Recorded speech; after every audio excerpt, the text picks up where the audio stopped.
Hello friends, welcome back to my channel investing skill में आपका स्वागत है। और आज हम दो स्टॉक के बारे में बात करेंगे जो कि अपने लेवल से एक अच्छा खासा मूव दे सकता है। तो चलिए जानते हैं वो कौन सा स्टॉक है। तो जिस स्टॉक को मैंने चूज़ किया है वो है Indian motor parts accessories limited. Short में इसको हम इम्पाल भी बोलते हैं। तो स्टॉक को मैंने क्यों चूज़ किया ये जानने से पहले इन्फॉर्मेशन एज यूजुअल देना चाहता हूँ कि मैं सेबी रजिस्टर्ड एनालिस्ट नहीं हूँ। जो भी इन्फॉर्मेशन मैं प्रोवाइड करता हूँ वो सिर्फ एजुकेशन पर्पज़ के लिए है। और जो भी मैं मेरे व्यूज़ है वो मैं जितना चार्ट रीडिंग मुझे आता है मैं उसके हिसाब से आपको सजेस्ट करता हूँ। और एक रिक्वेस्ट और भी है कि मेरा ये जो चैनल है इन्वेस्टिंग स्किल इसको आप ज़रूर सब्सक्राइब करें और अपने फ्रेंड्स के साथ भी शेयर करें। तो मेरा नॉलेज जो है जितना मुझे नॉलेज है वो सबके साथ पास पहुंच भी जाए। और रिक्वेस्ट सभी से करें कि चैनल को जरूर सब्सक्राइब कर लें। तो चलिए जानते हैं स्टॉक के बारे में। तो स्टॉक जो मैंने चूज़ किया है इंडियन मोटर पार्ट्स क्यों चूज़ किया है आपको दिख रहा होगा कि 2018 के बाद इस स्टॉक ने 28 नवंबर वाली वीक को ब्रेकआउट दिया था। ब्रेकआउट देने के बाद इसने इस लेवल को रिटेस्ट किया। रिटेस्ट करने के बाद फिर से इस वीक ब्रेकआउट दिया है। तो आपको क्या करना क्या है, किस लेवल पे बाई करना है वो जानते हैं।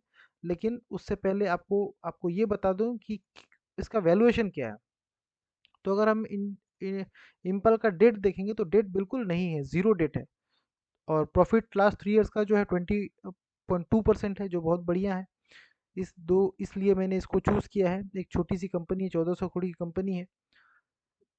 अब इसमें क्या फंडामेंटल और क्या है, इसका जो लास्ट 5 इयर्स का रेवेन्यू जो है वो 8.49% इंडस्ट्री का रहता है और इसका 9.15 है। लास्ट 5 इयर्स का इनकम भी जो है 19.09% है। बहुत ही बढ़िया रिटर्न है, आपको यहाँ पे मैंने मेंशन भी किया हुआ है।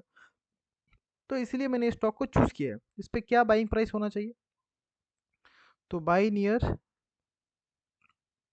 क्योंकि ये ब्रेकआउट दे चुका है तो आपको सिंपली बाई करना है बाई नियर 1130 टू 1091, 1130 टू 1090। और जो इसमें स्टॉप लॉस है वो आप इस लो को रखिए 935। और जो इसमें टारगेट आना चाहिए this high 961 minus this low 372।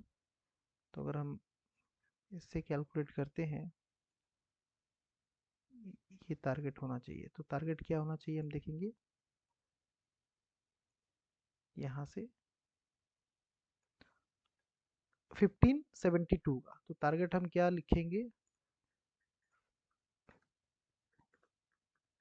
1572 plus. तो ये इसका कोई अपसाइड कोई कैप नहीं है। तो ये स्टॉक ऑल टाइम हाई पे ट्रेड कर रहा है।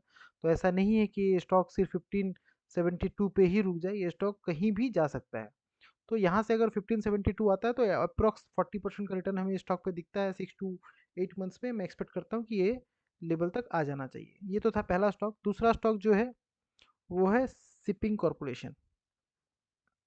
शिपिंग कॉरपोरेशन ऑफ इंडिया में भी क्या है, अगर आप देखेंगे वीकली चार्ट, अगर हम इसको इसका मंथली चार्ट देखेंगे तो इसमें आपको दिखेगा क्या कि 2008 का जो हाई है 171 उसको ब्रेक करने का ये कोशिश कर रहा है अभी। तो ब्रेक करने की कोशिश कर रहा है। लास्ट मंथ भी आप देखेंगे कि ये 175 गया लेकिन क्लोज जो है 163 पे दिया, तो वो कर नहीं पाया 160 172 के ऊपर हाई। इस वीक क्या है ये 183 पे क्लोज दिया है। लेकिन ये वीकली क्लोज नहीं देखना है आपको, इस पे क्या करना है आपको वेट करना है कि ये मंथली क्लोजिंग 170 के ऊपर 175 या 180 के ऊपर होता है नहीं होता है। तो ही जाके इस पे बाई करना है।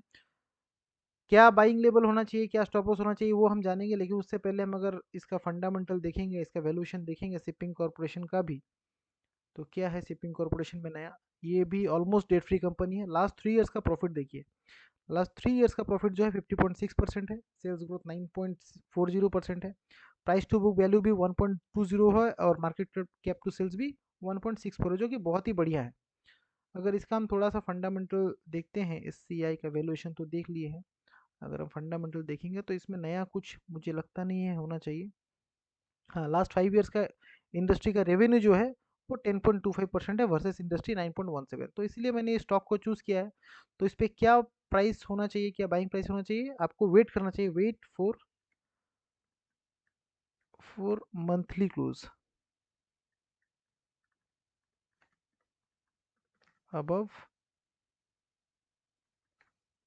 ये जो लेवल था 180। 180 के ऊपर क्लोज हो तो आपको क्या करना चाहिए, buy near 180 to this level 163। Stop loss इसमें जो आएगा, हम इस स्टॉप लॉस को मान के चलेंगे 128, और जो इसमें भी टारगेट आएगा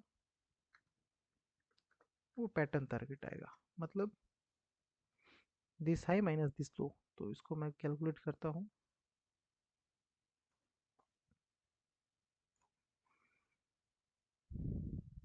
तो ये मैंने मार्क किया है ऑलरेडी, 329 का टारगेट मुझे दिखता है। तो 329 अगर यहाँ से आता है ये स्टॉक तो 88% का रिटर्न है। तो टारगेट क्या आएगा, 329। तो ऐसा नहीं है कि 329 पे आके ये रुक जाएगा, हो सकता है कि ये 500, 600, 1000 या 1500 भी जा सकता है। जैसा कि क्योंकि इसका जो कोई रेसिस्टेंस नहीं है अपसाइड पे, ये ऑल टाइम हाई पे ट्रेड करता है। ऑल टाइम हाई पे ट्रेड करना है तो कोई स्टॉक रुकता नहीं है कहीं पे आके। तो आपको सुपर ट्रेंड के साथ राइड करते रहिए, और जो टारगेट है तो थोड़ा थोड़ा बुक करते रहिए इसको। चलिए, थैंक यू सो मच। अगर आपको मेरा वीडियो पसंद आता है जरूर चैनल को सब्सक्राइब करें और अपने फ्रेंड्स के साथ शेयर करें। Thank you so much.